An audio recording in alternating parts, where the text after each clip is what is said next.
So I think this is what makes me always go back here, because when I'm burnout and oh my god, I don't know what to do, I start doing other projects because I love that. So I start doing weird projects doesn't make that it's not like useful. For example, I have a tunnel shader. It's just a tunnel, infinite tunnel. I don't know why I do it, but I have it because it's like doing side projects help me a lot to just like, okay. Welcome to Metaverse Degen. I'm Lion. I'm Raptor, and our guest is DX. I'm here. This crazy guy from virtualreality. Oh, well, thank you very much, DX, right. for joining us. It's an absolute pleasure to have you on, so thank you. Thank you for inviting me. Oh, I'm happy to be here with you. So what is it you're known for here in VRchat, and how did you get started with everything?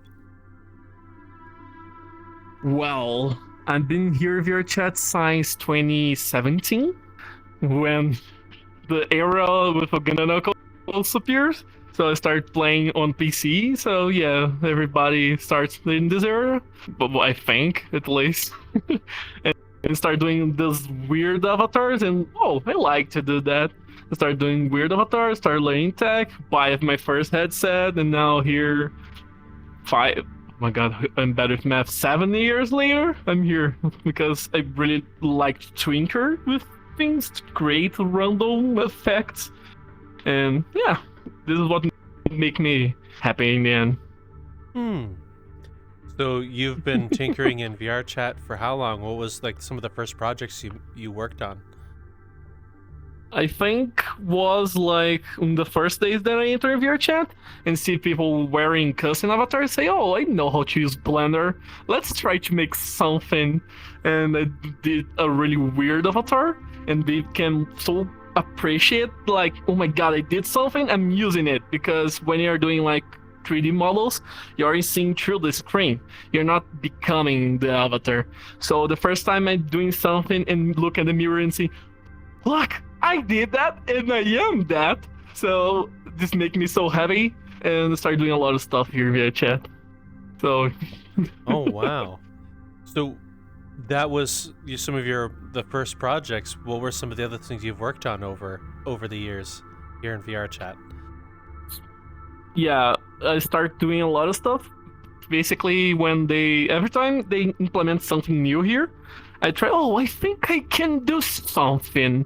When they implement the Avatar 3.0, they add like menus, the old radio menus, and I started implementing a lot of stuff, also tech. And I think one of the things I really like it when they added the contacts, the fishbone contacts, that I make like a roulette when people can play truth or dare in any map. It's like simple, it's a gimmick, Yeah. but it's something that, okay, I can do that. Just because I can, I want to do it. So I started doing a lot of stuff. I have like a portal gun. I have a bunch of anything that you imagine I can ever have created here, just for me. And one day, one friend of mine saw this thing that I'm working on and said, oh, this is cool, we must sell that. And I decided to sell it. And now this is my livelihood. Oh wow. Things for chat. Wow. So you make a living from VRchat creating things. That's impressive. Yeah. Kudos to you. Doubt. Yeah, it's like victory. I'm really happy about that because it's like a dream. I'm living a dream right now. Because I'm literally selling stuff that I'm doing for my own. That's for example, this overlay right here. I have this overlay for like more than a year. And just now that a bunch of friends say, oh, need to sell that, I want to put this in my avatar. Okay, I will make a trailer and I put for sale and explode and this paying my bills. So like, it's crazy because if you see, for example, in 2020 when that thing happened, I was working a company that I'm not happy, and I started doing like side jobs, and sorry, I was working as like a video editor in 2020. So I'm working on a lot of side jobs, start doing stuff here in VRChat for fun, and now that I can leave doing things that I were already doing because I like it, now it's like a dream. I really love to be here doing this crazy stuff. Wow. All right, Lion, I gotta ask him the question. I Shoot gotta it. ask DX. When you first came into VR, what was the weirdest thing you saw and you ran for the hills? I think it's like, okay, Knuckles is like one of the weirdest things, because one thing is watching on videos. When you see someone actually walk into you and start, do you know the way? And you say, man, this is real. It's not like a weird meme on internet. I've actually seen in my eyes someone here. It's like this thing click in my head, because it's some weirdness that become normal, because it's different for seeing from a 2D screen. Because everybody that try to explain VR to people that never use VR, sorry. Every time someone tries to explain VR to someone that never used VR before, it's like really hard to explain that. And for me, when I saw someone in front of me acting like that, oh my god, this is weird. Why am I here? But I like it. So I'm gonna stay here too. So I can only imagine. From where you started to where you are now, did you have any expectations to where you are? And what are your thoughts on like the VR chat path you've walked to? Now you can pay your bills off your hobbies. I never playing anything. Basically, the story is, oh, a friend of mine sees something cool that I didn't say you must sell it, and start selling it and explode my expectations. Like, I expected to sell like, well, maybe 10 in 1 month or less than that. And when I saw like 100 in 1 month, and everything started exploding, and didn't expect that. So, and the start was kind of strange for me, because it's a lot of money to just drop in my account. I didn't expect that. And when I saw, oh my god, and realization like hits me, oh, I can live with that. I can't like start only getting jobs I like to do, because that time when I sell my first asset, it was continue doing like a lot of video editor stuff that I'm not that fun of it. But when I saw the money in my account, I said, oh my god, I can't believe doing that. But it's hard to realize that, because it's different. It's something, oh, someone likes what I'm doing. And yeah, it's a cool realization to detect that, to feel that. Since you've kind of found yourself in the typical VR chatter's dream, do you see VR chat differently? Do you play it differently, or does it feel the same to you? For me, it feels the same, because I continue doing stuff that I like. I like I have a bunch of products. I would say, for example, the Holospace. Basically, I started doing because I have one night playing RPG with a group of friends, and so I realized, oh, I think I can do a hologram system, and just because I want to see if I can, and start doing a weird stuff. And for me, nothing changes, because I'm doing things because I like to do things. Sometimes it doesn't make any sense why I'm doing some crazy tech, but it's because I'm enjoying the process of doing it. So I continue doing my stuff, and nothing changes for me. Changes. I met a lot of cool people in the world. Majority of my friends now, it's from VRChat. I travel the world to meet people from VRChat, so it's like crazy that I know a bunch of people in countries all around the world that I only know because of VRChat. So I'm really grateful about that. And for me, it's like a really good place to be. And yeah. Nothing changes for me. It's like more encouraged to continue playing and doing friends, meeting friends. Yeah. Well, that's a really wholesome view, and I'm glad you still find find this place a place you want to be, and I'm glad you have that home. What have been some of your favorite projects over the time you've been working on it? And... I have a bunch of cool projects that I love. Holospace was one of them because like my grandchild, because it's like really complex, but I like to make like tiny increments that will change like a bunch of things. But it's like this is my child. I really like the Holospace, so I know it'd be more profitable to just start doing like small projects or gimmicks like the menu. But it's like I'm doing stuff because I like, and I see that weird thing really hard to do it. Oh, it's my grandchild. It's not ready yet, but one day you go. And so I think Holospace is my grandchild. It's like I really love. Yeah. So what started Holospace, and tell us about it a little bit. So Holospace Holospace is a hologram system that my imagination is like, oh, I want to have a way to have like multiple instances with for example, in a show, normally the DJ is only on the main instance. If you're in the secondary instance, you can't see the DJ, you can't see the performer.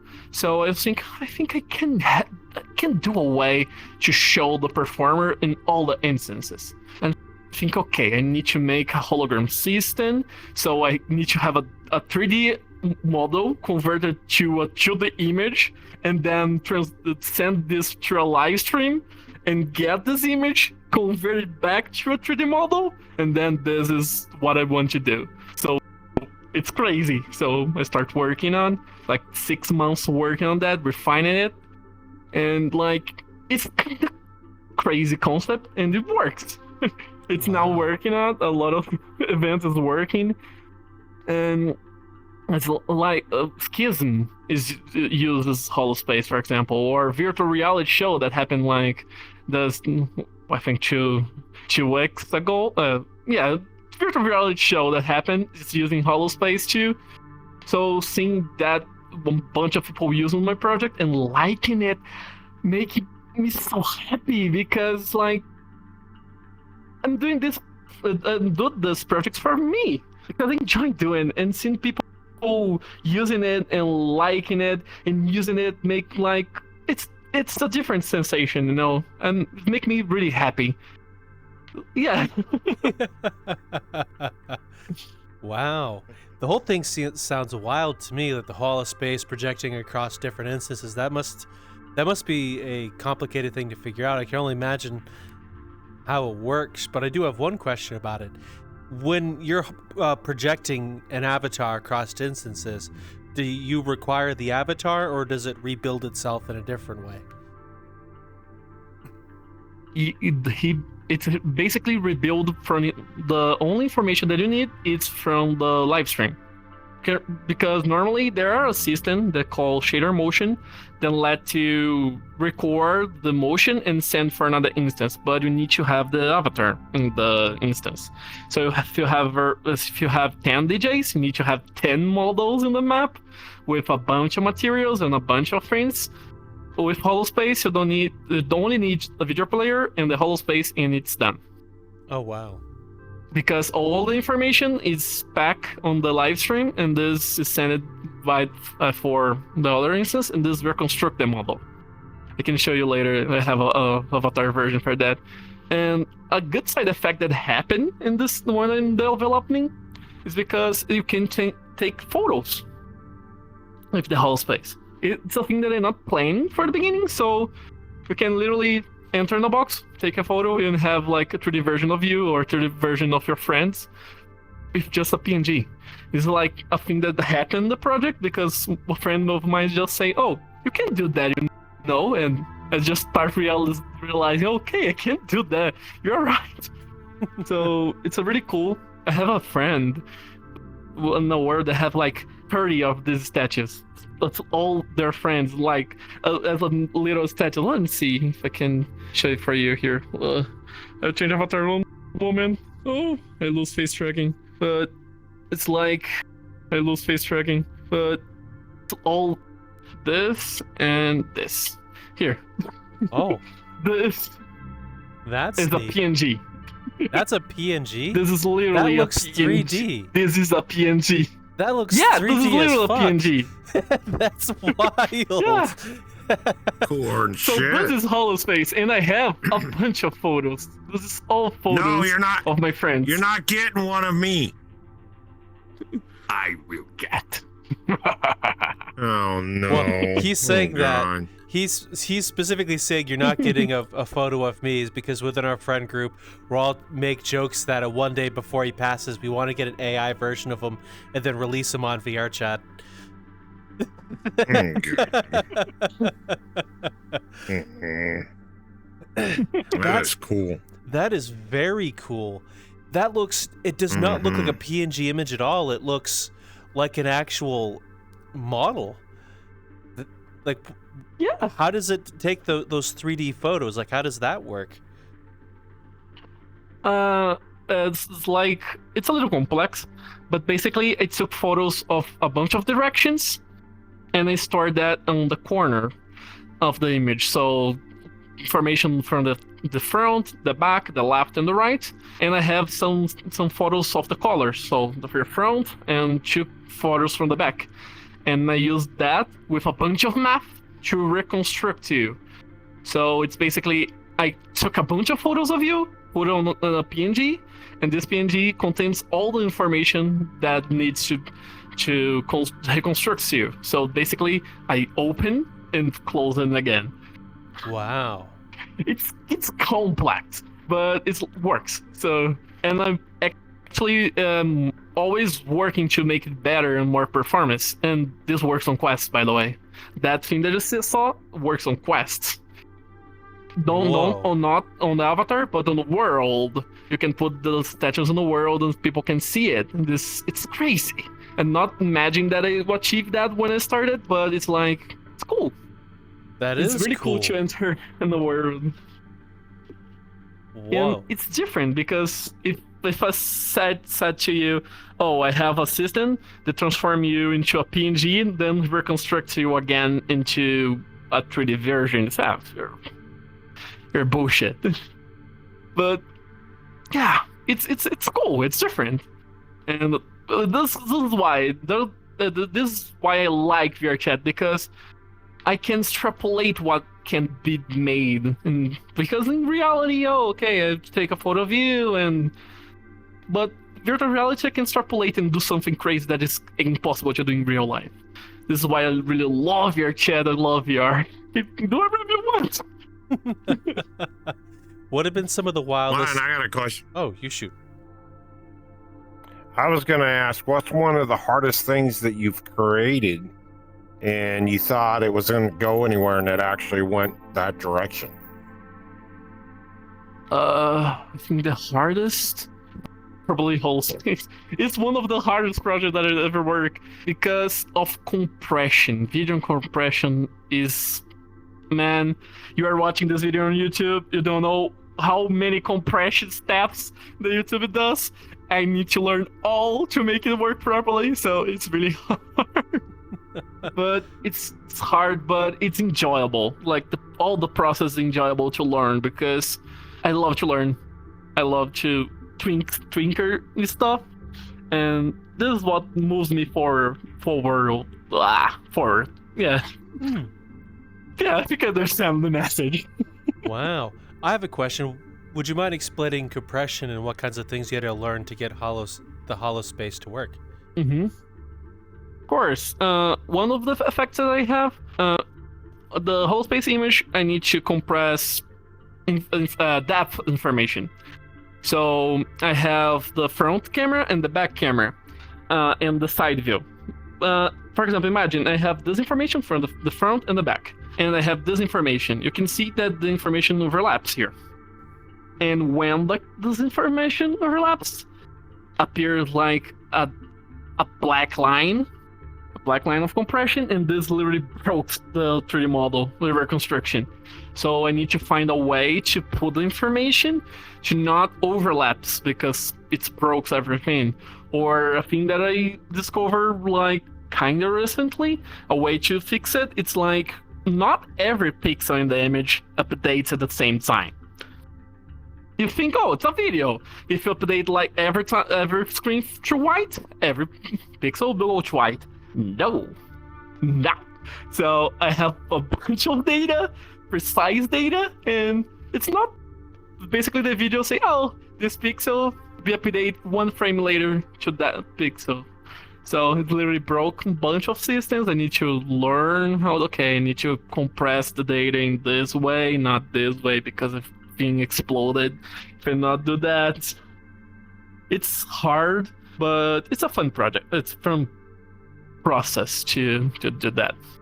The whole thing sounds wild and crazy. I'm glad that you're working on it. I honestly whenever I've gone through VRChat, I never expected the people such as yourself working on crazy projects like that. Because when I started, I thought it was Uganda Knuckles, some memes and cool worlds, but hollow space projected through multiple instances, reconstructing through math, it just sounds like mind-boggling to me. Yeah, and there are a lot of great projects here in VRChat that I'm not even imagine. I was visiting like a world that a guy that literally wrote water physics inside a VRChat and it works. It's like video games doesn't have that. And someone just, I want to write a custom liquid engine in VRChat because I want. And this is what makes me thrill about VRChat. Like, there are a bunch of talented people doing crazy stuff. It's like for free. I can enter in this world and saw that. Man, that guy literally took a project that it's like really expensive for a game and showed it for free here in VRChat for me to watch and see how it's done. So there are a bunch of crazy projects here that I'm really thankful for those people to show that project and not be able to do anything I'm doing today if not for that people. They're showing that work and playing and teaching people. Oh, so what have been some of the projects that surprised you as popular from the things you've released? I would say a recent project that I saw, Shadow River. It's like a really cool guy, and he works on VCAT. So he did like one of the last music VCATs, and I was impressed for the particle that he's doing. It's like, man, I kind of know how to do it, but it's like, man, it took a lot of time to do that and seeing like particles flying around and controlled by outer links. So every time like the base hits, the particles start sprinkling around. So man, it's like exploding my mind because it's so complex, but I'm seeing in front of me, and this is so cool. So this is one of the things that I really love to see here because every time I can enter and find something new. What about amongst your own releases? What kinds of things that surprised you was a lot more popular than you thought? One thing that we're releasing soon too is do you remember when you can like have paths on camera? It's like an old thing that some mods added. And it's like this vanish and nobody tried to do something similar.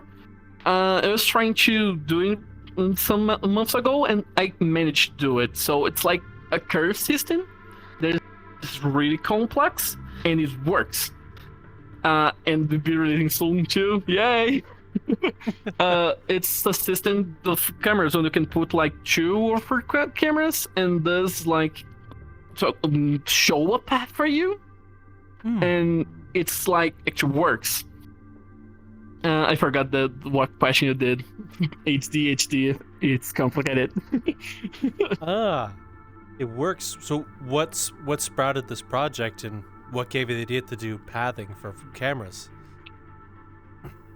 I was watching like a video on YouTube I was trying to replicate that, but it's really hard because the math is really hard, and doing that without code. Because if you you do avatar creation, but for people that didn't know how to do avatars, you can't code anything in avatars. It's totally limited. It's like air base. You only can use animations and some animator stuff, and it's really hard to do math, actual math, using animations. So I was watching the video, and the people explain, oh, you can do curves in this way, so showing all the math, and the end say, oh, you can use this equation because like the end equation, and the people show like a graph in the screen, and I think, oh, I think I can pre-compute that, so I can make like animation to emulate the actual math. So basically, I code the graphs on the animation, and this makes everything works. It's like, it's not conventional, but use animation to make math. And it's like, wow. So, and when I realized that, open a bunch of gates. oh, so how does the animator compute math? That's a question I have. Yeah, I not necessarily need to compute math. I can pre-compute all the math. So I use Blender, and I can add like expressions to parameters. So I code all the math that I need there, and they exports like animation curve. And I use this animation curve to make like all the interpolation that I need to work. So it's total not conventional, but it works. It's like, wow. When I put in the game and saw that curve and saw that actually like it's making what it's made to be to do. It's like, man, one day I released that in past 6 months and didn't change anything on the project.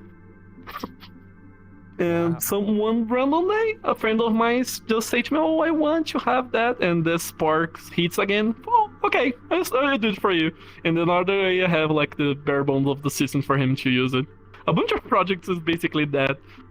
I was talking with someone, and someone, oh, I want to have that in VRChat, and sparks in my head, okay, I do it for you. And the other day I came here with a bunch of assets for him, and people, oh my god, you did this in one day?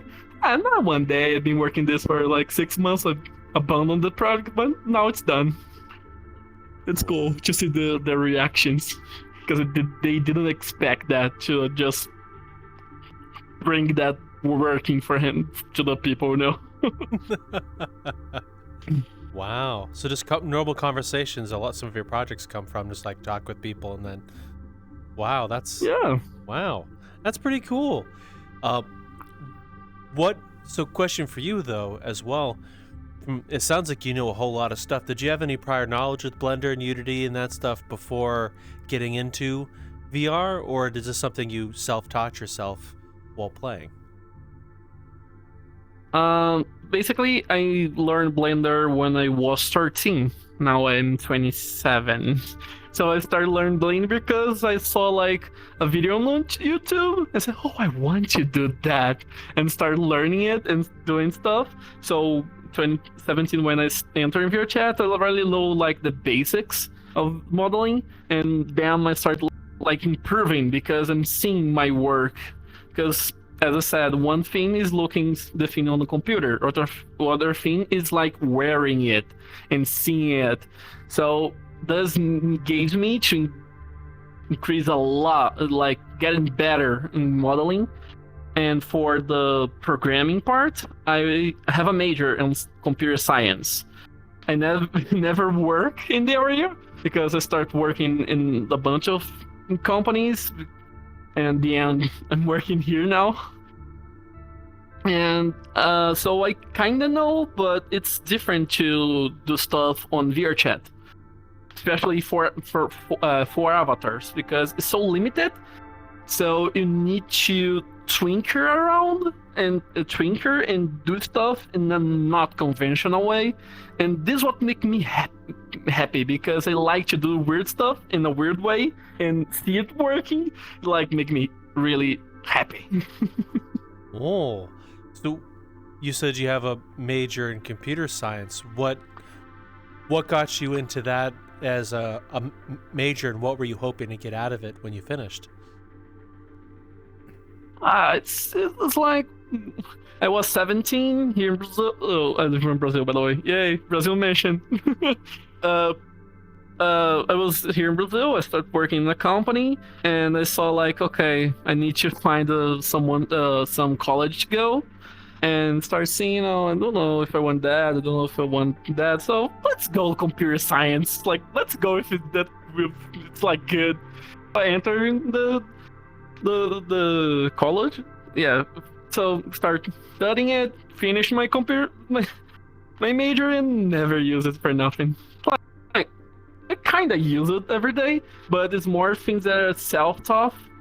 So self-taught, like learn how to do it, like learn other languages, because in my major I only learn like basic Java. Nobody's used Java nowadays. But I learn by my own Python and C Sharp and a bunch more languages, JavaScript, and there's like the college is really good for me because opened my mind to a bunch of stuff. But basically all the things that I do today, I self-taught myself. So wow, and that's quite impressive. Yeah. You've self-taught that many languages. How long did it take you to learn those languages? What were some of the hardest concepts for you to pick up? It's like I'm not really good in all the languages. I can do what I want, basically. Every time I want to learn a language, it's because I want to do something. So Python, I don't remember why, but I want to do like a small project. But for example, JavaScript, I used to make live streams. And not do live streams anymore, but I want to make like a live stream event, a live stream alert. So I start learning it, doing some animation. So it basically made a platform. So channel point coins when you can buy it. So I want to make some notifications when someone buys something, play animation on live stream. So I started developing that, and I started learning more JavaScript to do that. So basically learn JavaScript to do that tool, and now it's available for free. Wow. I make this tool for everyone. So this is how I learn stuff. I see something cool, I want to do it, so I start learning stuff to do that something cool that I saw. Oh. What are some of the resources you turn to learn those things, to do those cool things? Where do you look to learn the skills? Yeah, a bunch of YouTube videos or forum posts. So I went to, let's get this tool for live streams. I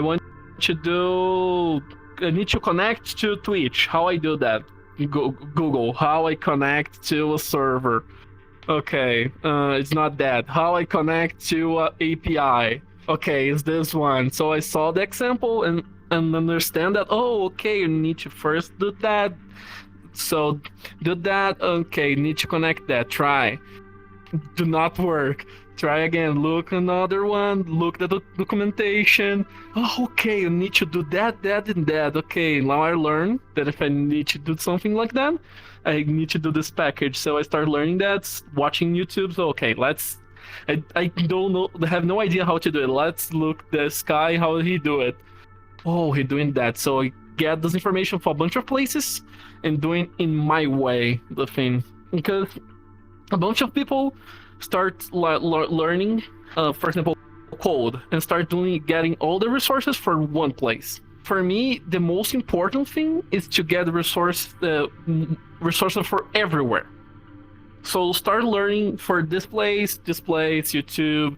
If you want, most people need some cursors, some really more, I can say, more classic way to learn. So there are places who sell stuff, so can learn that.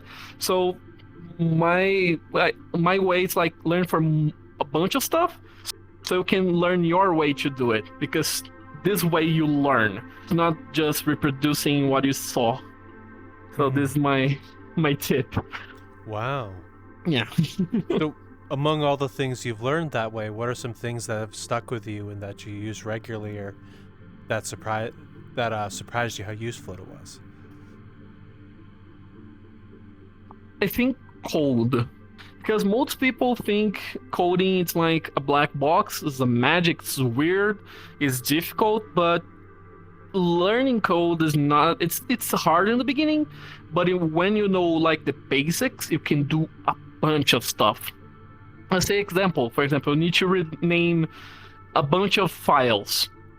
You can rename a bunch of files using Python. It's like really easy. You don't need to download a scuffed program on the web. You can do it yourself, or you need to search for a specific term. You can learn with code. You can do a bunch of difficult tasks really, really fast and easy. And with ChatGPT and these platforms nowadays, it's really easy to enter in the code universe. So for me, it's like code is the most important thing you need to learn, especially nowadays that the world is connected. Learning the basics of code is like the most important thing you need to know. Yeah. Wow. So learn code. I do have to say, you do have a point there, learning to code, especially as we're going virtual more and more. Like, I'd say probably 10-20 years now, we'd be all living like VRchat in some virtual metaverse more regularly. Yeah. So learning to code, I do understand why you'd say it'd be a useful thing to learn, even now in today's standards. Yeah.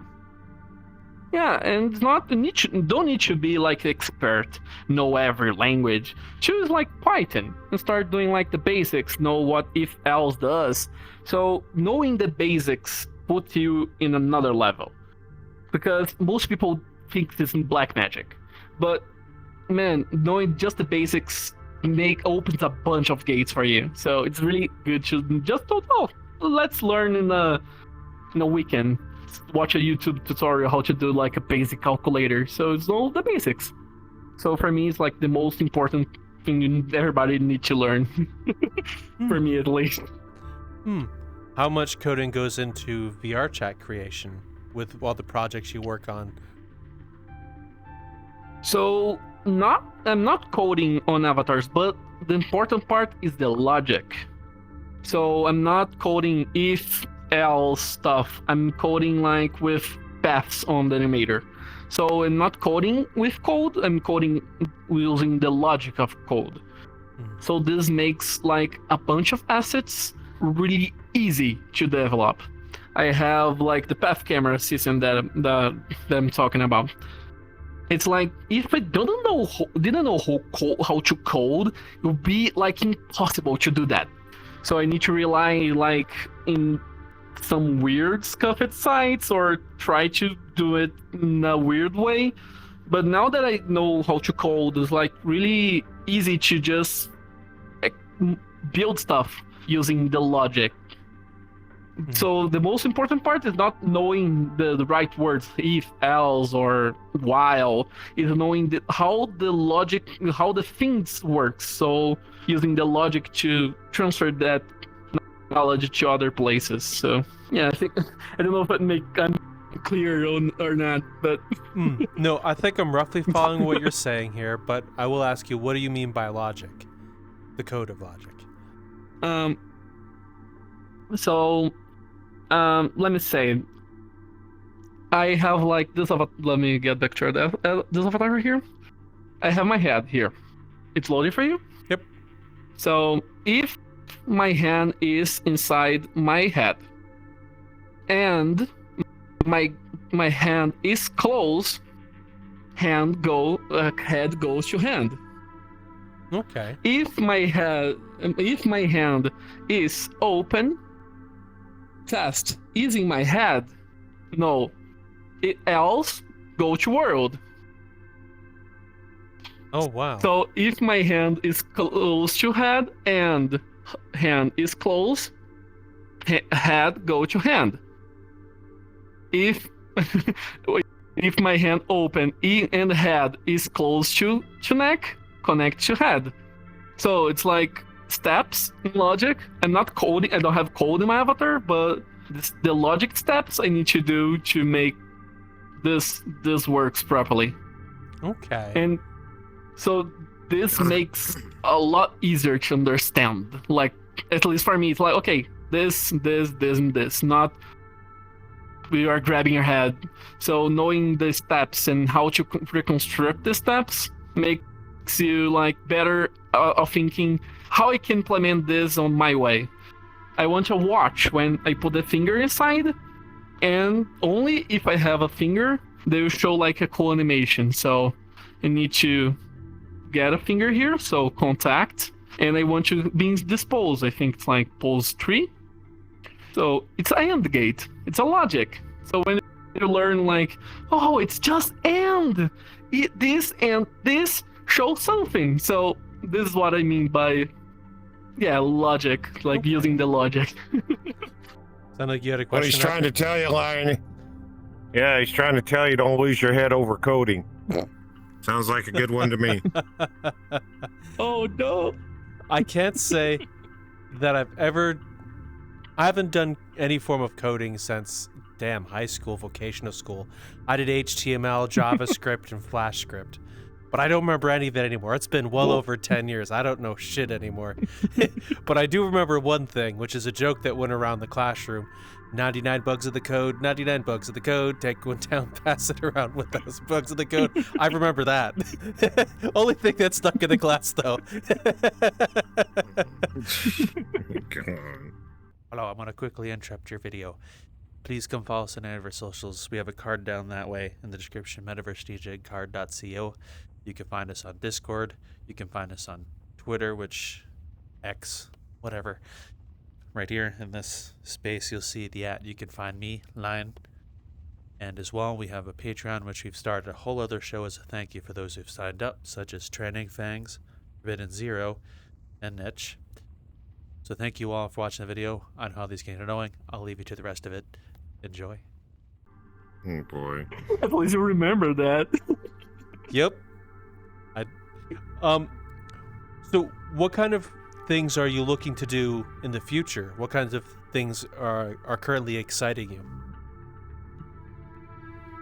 Man, I'm really excited to the new updates on VRChat. The Dawn 2 and the persistence thing they're implementing. This will open a bunch of doors here. Creators will be able to do a lot of cool tech here. I'm really looking to. And for me, the way I create stuff, it's like I don't plan anything. I just like spark something. Okay, I really need to do that and start doing some weird stuff. But for the future, for me, I think probably releasing a bunch of assets that I already have in my avatars. Because I've been building stuff for a bunch of time, and they need to release stuff. I have more than 30 assets ready. It's already done. I just need to record a trailer and release to the world. This is the Okay. This is the hard part for me.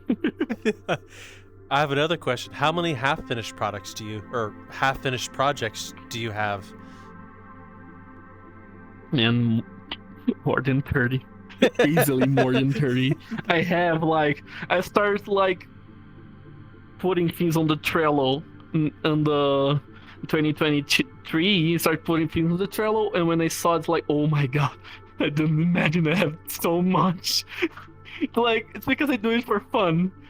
I have a bunch of projects because I do it for fun, and when I saw it, oh my god, I need to start releasing this. It's too much. It's too much. And it's trying to do that. I'm working with 2 friends in my company. I don't know if I can say it's a company, but I'm working with 2 friends to help me put this into the world and release that. These assets. Okay. So how do you manage all your projects, and when you're building stuff to like make money or release, how do you organize your schedule and work on those things? This is a hard question. It's really hard to like organize stuff because it's hard. I have ADHD. I always forgot how to how to say this in English. It's HDH. Yeah, if you can understand what I'm trying to say. Yeah, I'm following. Yeah. So it's really hard to me to have like a schedule to do stuff. So I always try to deliver my commissions first. When I'm done with my commissions, okay, now I'm focused on this, and I fail miserably. And I try, okay, now it's true, let's do it. So I fail again. So it's always trying to do that, but it's go out in the end. It's cool. When finally go out, seeing people using it, it's like worth it. It's hard, but it's worth it. Totally worth it. I can only imagine. Is it an easy thing? How much work goes into running a business in VR? I can only how much work goes into like sustaining yourself, making a livable wage, while also the work end of things as well. I live in Brazil, so it's not that expensive here. Like $1, it's like R$5 here. And the price of living here, it's not that expensive. So I can live here with like I can live really good here with like a small amount of money. And for me, it's good. Like, it's the balance of life. How much you want to work to how much you want to like enjoy life. And for me, it's like I'm gaining for what I'm earning right now. It's like good for me. I can work in like a bunch more to have a bunch of more assets released. I start like having burnouts doing that. I try it. I have a bunch of burnouts in the process. But when I start realizing, man, the amount of money I'm earning right now, it's like it's good enough for me to have a really good life. And I'm helping two friends on helping out. They're working with me to release this asset, and it's like, man, I don't need to work more in this asset and like working like crazy to release a bunch of stuff. I'm working like making updates and fix the old bugs, and for leaving it, I'm seeing the amount of money that I'm earning right now. It's making me be happy in the end, because I have a bunch of family members that literally work the whole life, not enjoying anything, not traveling, not buying stuff for him, just gaining money, put in the bank, gaining money, put in the bank, and not enjoying the life. And I saw that, man, I can like start working in a game company and start earning a bunch of more money that I'm earning right now. But this not make me happy. I'm earning. I can like travel whatever I want. I can like take a vacation tomorrow if I want. And it's like I know I'm privileged to be able to do that. And I'm really happy the condition right the place I'm right now. And I don't know how to say it, but I'm really happy that I'm this level, when I can, yeah. That's it. Oh. Nope. Well, I'm glad you found peace and happiness with what you enjoy doing. Not a lot of people are able to find that, so congratulations on that, by the way. Another question is, you mentioned you've reached a lot of burnouts. How did you work through your burnouts when you've reached it? How did you kind of reach the other side and remotivate yourself at the other end? Oh, it's like, it's hard. It's really hard. And start self-doubting, saying, oh my God, I'm not able to do anything. But when you step down, start like, okay, I need to stop. Start speaking with people saying, oh my God, what we are doing is actually speak with people, stepping down of the work and giving time for yourself, like this is what makes me go through the burnouts, basically.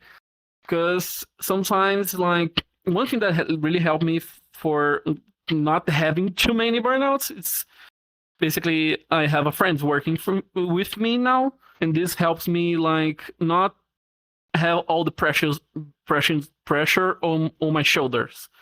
Because before that, I need to make, like, the promotions videos, things about speak of people, making social posts, social media posts. It's like every work, it's like only me doing that. It's like it's a bunch of things to process for my own, for me to process. So having more people is speaking with friends, like, help me a lot to process what I'm going through and help me. Okay, I'm not alone. I have people with me. I can count. If I need help, they will help me, and this makes me like, okay, it's fine. Breathe in, and yeah, everything will be alright in the end. So go on. It's hard, but yeah, it's a process in the end. I can only imagine what it's like with trying to do what you do and trying to remotivate yourself after multiple burnouts. So the fact that you're still making stuff, especially really cool things from what you're saying and what I've seen you release, I'm glad you haven't burned yourself out completely. Personally. yeah. It's hard, but it's like I'm doing this not because of money. I'm doing this because I like this.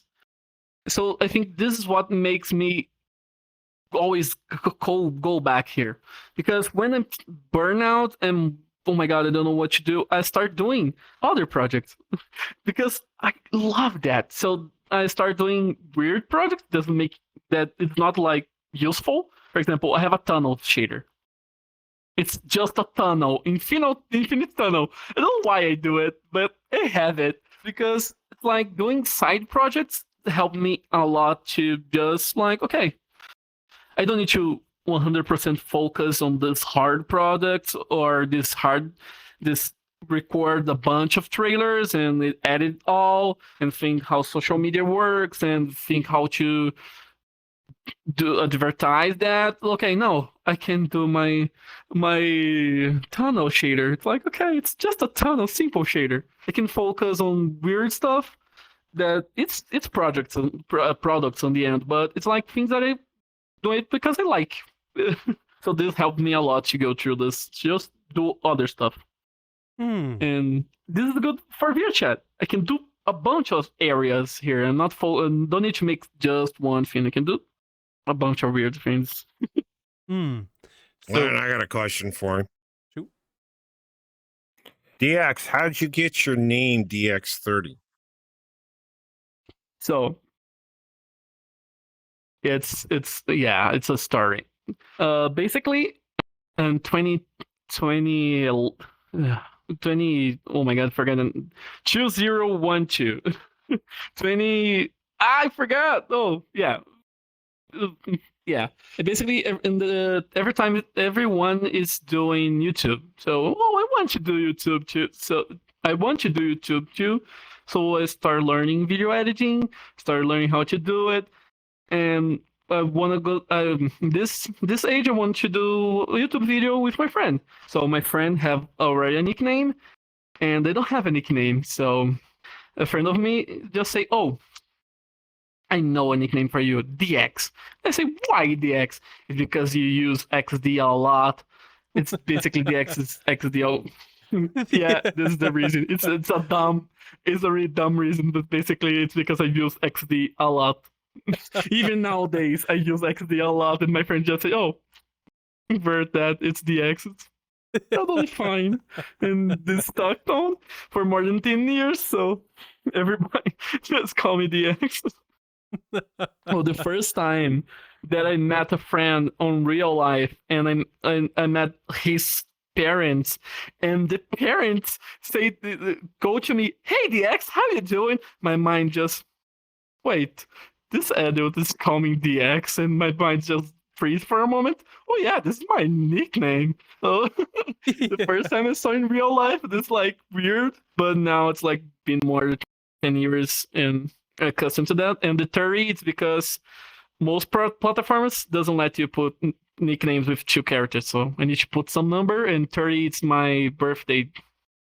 Okay. I need to put one information. Very cool. Where'd you get the avatar style, and what made you choose it? This avatar I made on my own.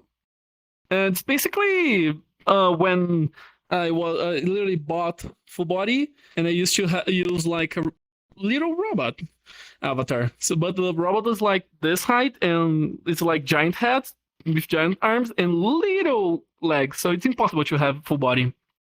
So I start like sketching, trying to do something. Basically, this is the top part. It's from Hatsune Miku. And there's like stylish pants that I found on the internet. I thought, oh, this is cool. So I put like in the reference, and this is like one of the shoes that I most love it in my teenage. Yeah, when I was teenage, I really like this shoe. So I start modeling and sketching, but and the head normally is not originally was to be like just a normal anime boy, but I tried to model 3 times and didn't work. So I say fuck it, I put like a sphere there and see if I can model later. So I put a sphere, two eyes, and I never changed it. So it's became like a sphere in the mouth like this. So basically, this was it. Wow. I always became an anime boy. Oh. Almost. You almost became the e-boy. Cool. Dancing in front of a mirror with some super jacked avatar, muscles out the wazoo, hitting up every female avatar they see spring into the room. You avoided all of that. I'm proud of you.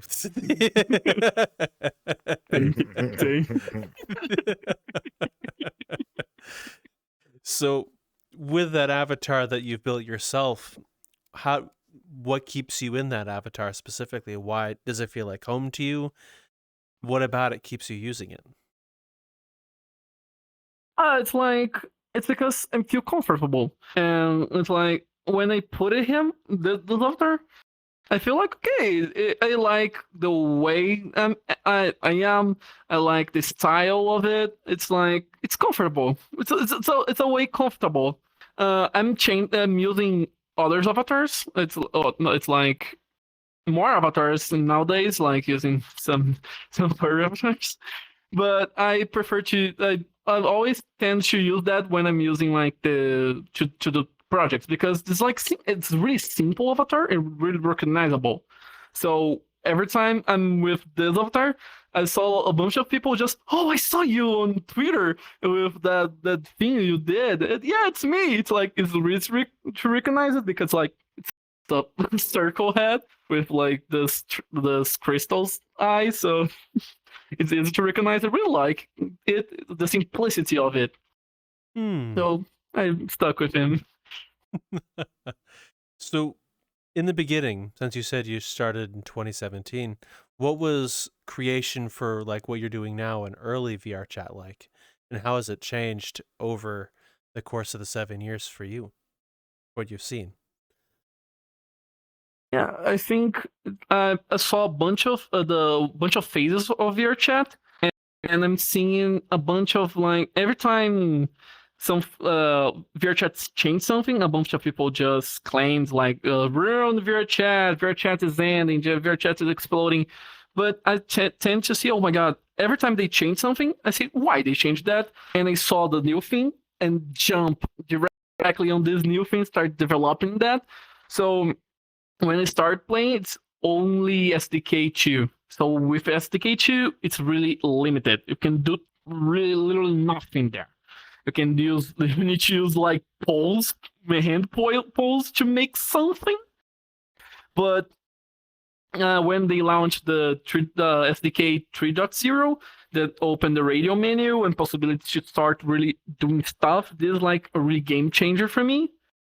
And when they added the contacts that let you literally finally interact with stuff, this like changed the world. Because finally I was able to interact and create anything I want, Because before that, you kind of can do it stuff, but it's really a tricky way and hacky way. Now it's like Vrchat is it's adding support for doing stuff natively, and this is what makes me okay. Vrchat, you're doing the right way because they're adding. Remember, like dynamic bones. It should interact with other people. You just install the scuffed thing. Now it's like native. You can interact with everybody's hair. You can pet someone. It's like, man, Vrchat, you're doing a great job. So this really seeing over the years Vrchat making the game better. So I saw a bunch of phases and I'm really happy with the state, basically. You mentioned something I remembered is back in the dynamic bones days, that mod you'd use to interact with people's bones and stuff. I remember the feeling everyone got whenever they downloaded it and like, I want to interact with avatars, but what if I get banned? Do they see the fact that I'm using the mod? But come on, you get to touch my hair, and people are like, wow.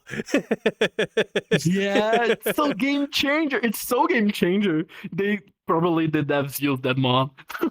Probably they use that mod and say, oh man, I really want to have this native in the game and start developing the interactive system. So I remember that feeling of seeing, oh my god, the first time I started the mod, man, their move and that dynamic bones. Bye. I don't miss for dynamic bones. No? His bones is so much better. What? Don't miss. From what you're doing, how is Fizz Bones better than Dynamic Bones? What did they do better that makes you like never want to go back to Dynamic? Fizz Bones is a bunch more optimized.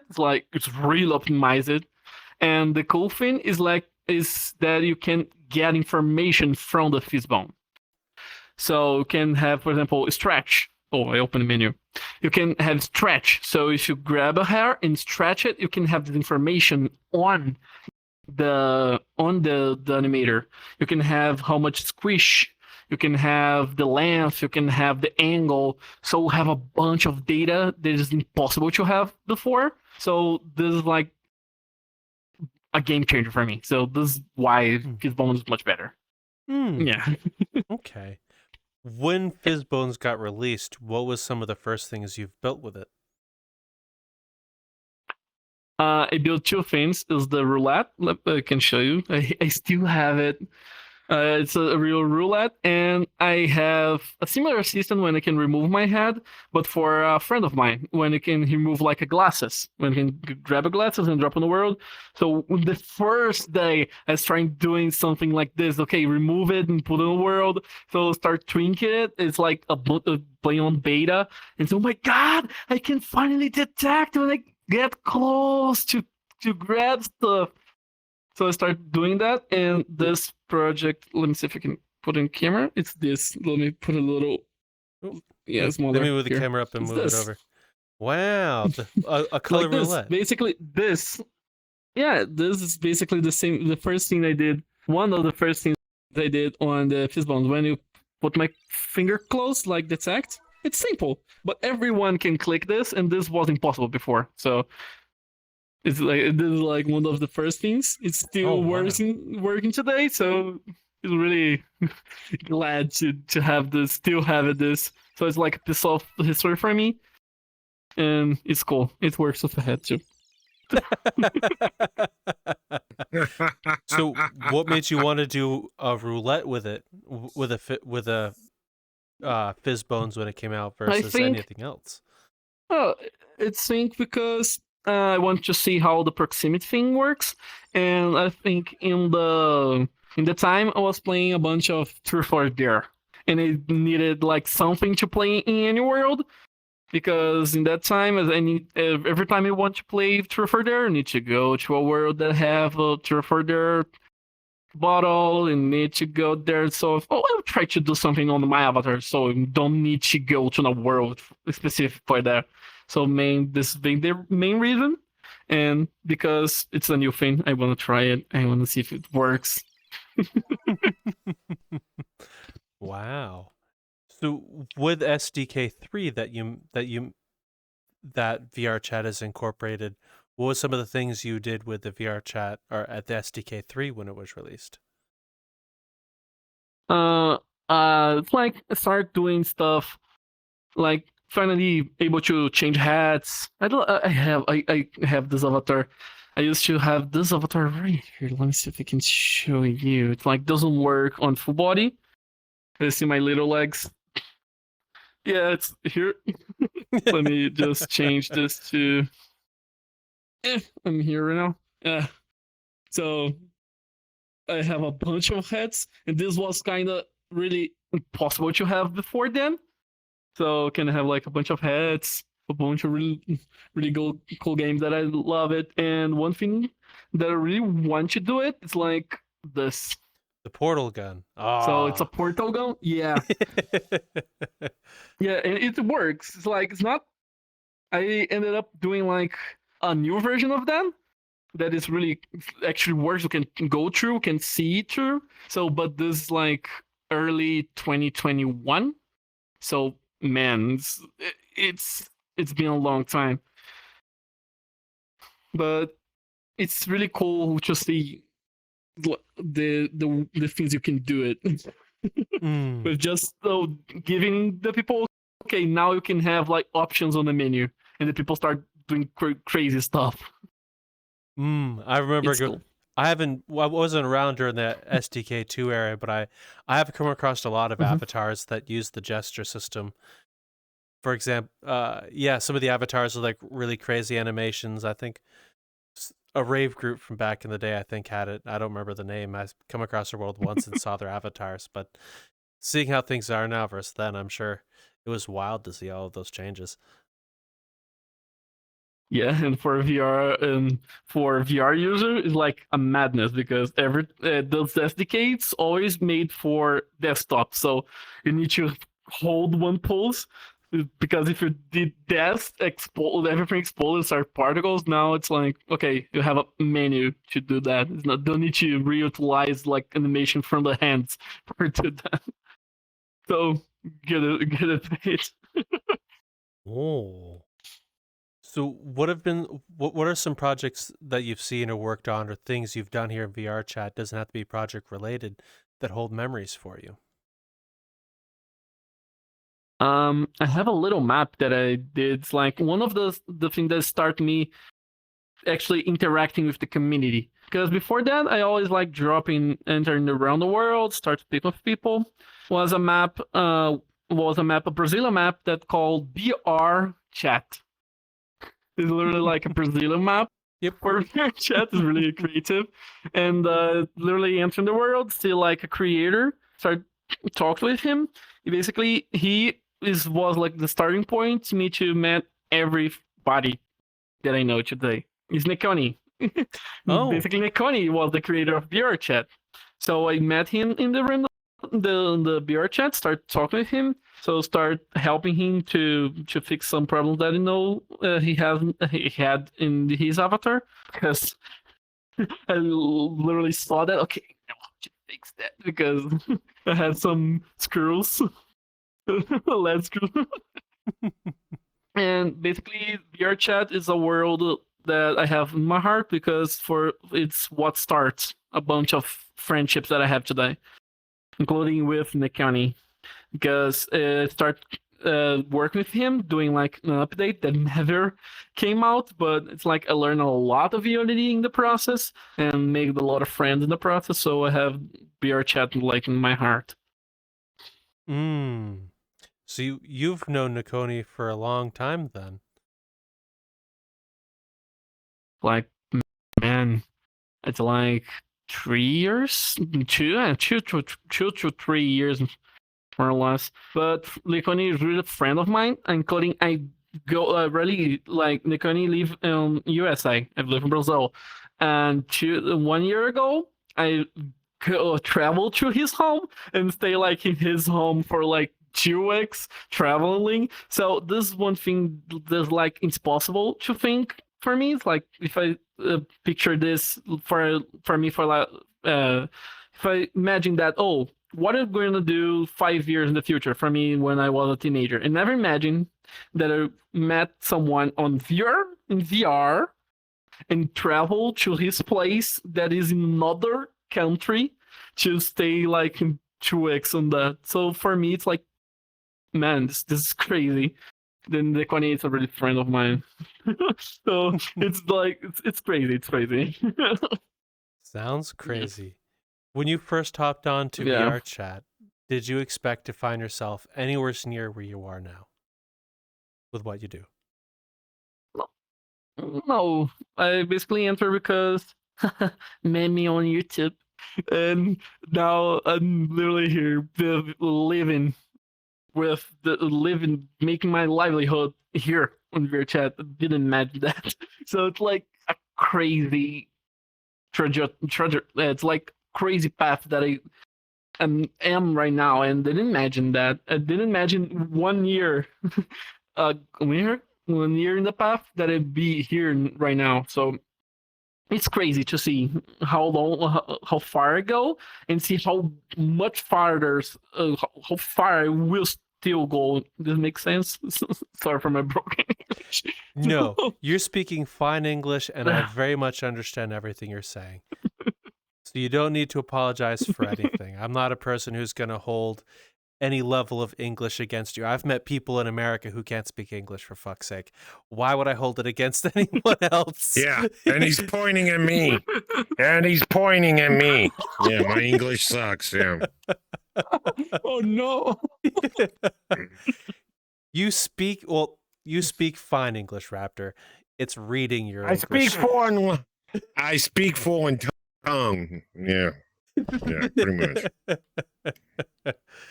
Well, I will say thank you. King about that. Oh, sorry to interrupt you. No, you first. No, but this one thing that VRChat helped me a lot, because one thing is learning English like on the classes, but one thing that make me better, really much better in English was VRChat, because VRChat is a really good place to learn English, language in general. I'm getting better every day here in VRChat because I'm interacting with native speakers in English. And this helps a lot. So VRChat is really good to learn other language too. Because normally in the past, you need to have like a teacher that maybe is native and maybe know how to speak in English and not be an asshole with you. But here I met a lot of handsome people that can like, okay, you speak wrong, but I can understand what you're trying to say. So I'm really grateful about that. Like, there are a bunch of communities that really help people to learn other languages. I need to learn Spanish too. I know little Spanish, and VRChat has helped me too. I even remember seeing in the last couple of years as well, there's schools and stuff sprouting up to teach languages, like VRC Academy. I think she uses Japanese, if I'm remembering correctly. I think so. Cool, didn't know that. Yeah. I need to learn Japanese one day too, but I'm focused on Spanish now.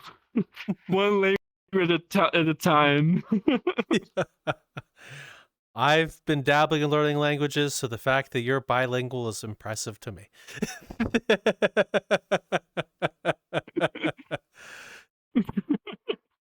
It's like it's cool to learn other language, because you start like understanding way that is not.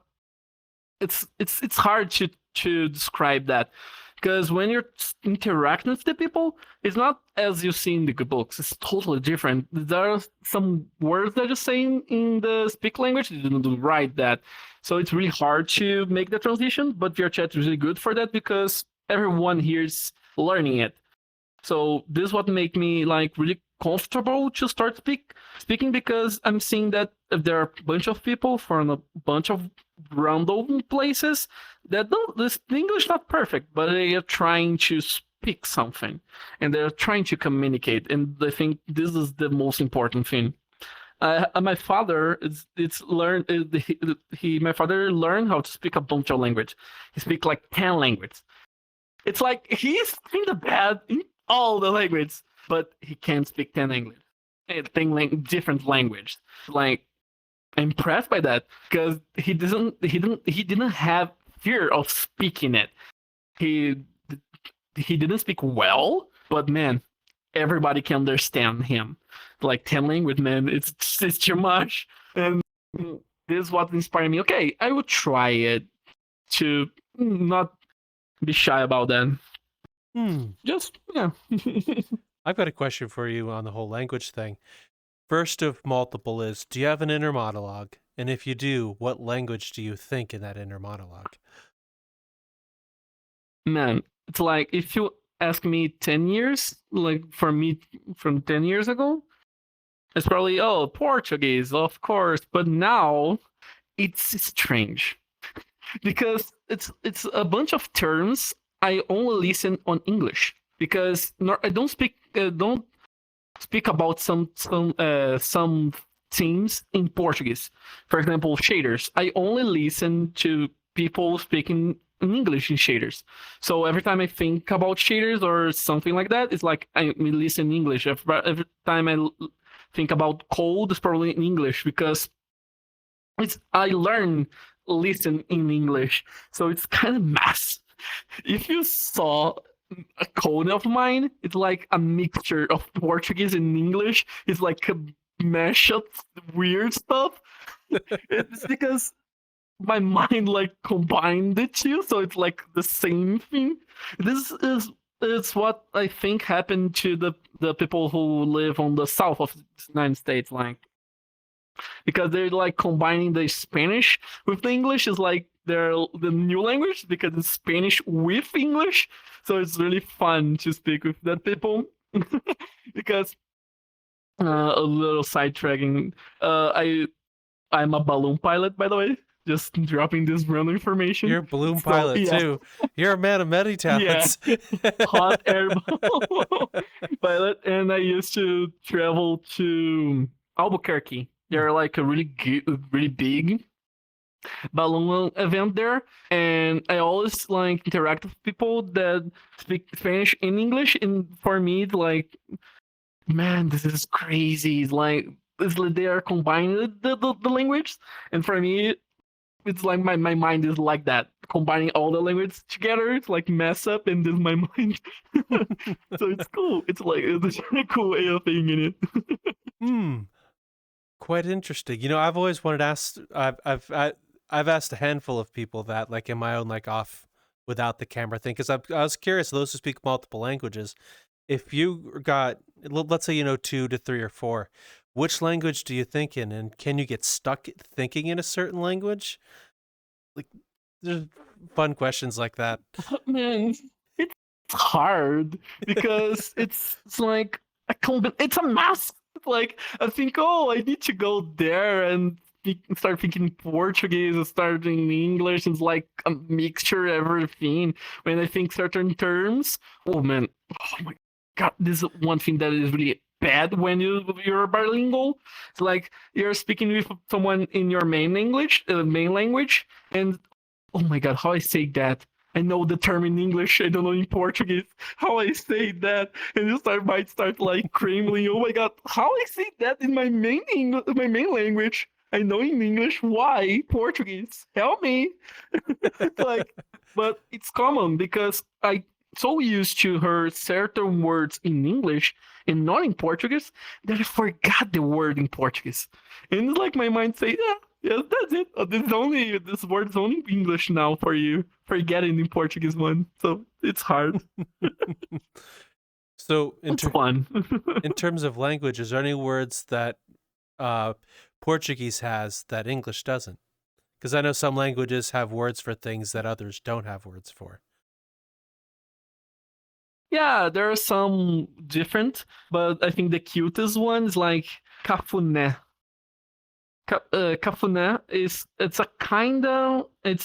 a head pet, but it's like a different type of headpad. It's like a more like it's a really warm headpad. Let's say right like that. So cafuné. And we also have saudade, that is translated to miss you, but don't have like the same feeling that miss you. Because here in Portuguese, saudade means more like I really want to be together with you, but I don't know. It's like I'm glad that I really want to be together with you, but with more. It's hard to explain that because it doesn't have translation to English, but it's a really beautiful word. I think I actually understand the concept that you're trying to describe. Yeah. So thank you for sharing those. I actually enjoyed learning those things. Thank you for dealing with my weird questions. I tend to do that sometimes. Of course. I love to hear our weird questions. It's like cool. Because it's something that I never stopped to think about. Oh, which language that I think? When I start thinking, oh my god, I actually don't know this answer. I start try to remember the last thing and think that it's like a mass. Oh my god. I have some screws off my head. But I think it's normal for people who speak, I think. I don't know. Maybe. I'm fairly sure that it would be kind of common if you know more than one language to mix the languages, especially if you're fluent in both of them. Although I'm not bilingual by any means, so unfortunately I can't really say that as a for certain. So I wouldn't say you got any screws loose up there at all. It's quite impressive that you know more than one language on top of coding languages and everything else you do. At least that's what I would say. It's cool.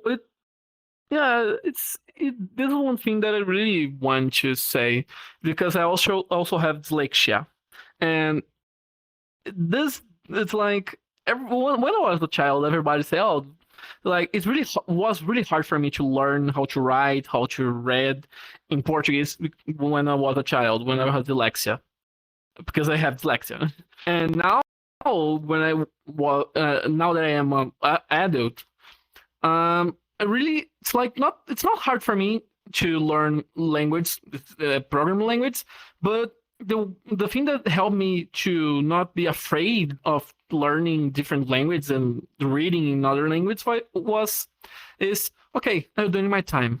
I'll not be the fastest in the world. I'll not be learning English as fast as other people, but I'll do it in my way. So this helped me a lot to taking my time to learn other things, my time in my way. So yeah.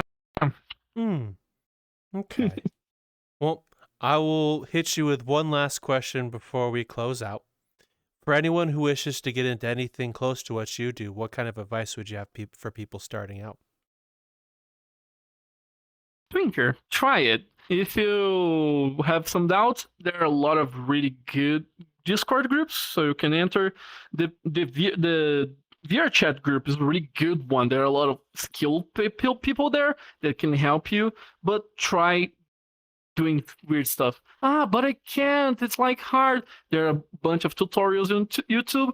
Start with something. Start with just a particle. Start with something small and start building something big. So don't have fear to try it. You will fail, but you learn with this fail and be better in the future. So one day you will build something cool, but you need to fail a lot and learn a lot, and then you build something cool. But you need to go through all those steps to build something and enjoy the process. Not be the best in the world, but you need to enjoy what you're doing. If you enjoy the process, failing will be fun. Failing will be fun. So I think this is the point. Be fun to learn new things. Okay. Well, thank you so very much, DX, for coming on. It's been an absolute pleasure to sit down and get to meet and speak with you and learn from you. So thank you for your time. Yes, indeed. Thank you for inviting me. You're most. I Mhm. love to come here. What a fun conversation. Well, you're always welcome back whenever you wish to as well, as every guest we have on.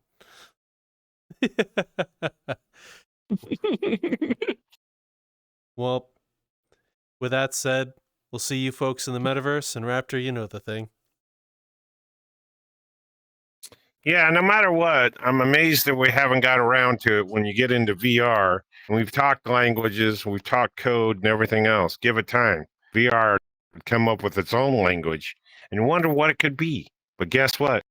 Hope they don't come to me because I don't know shit. We'll talk to you later. Bye.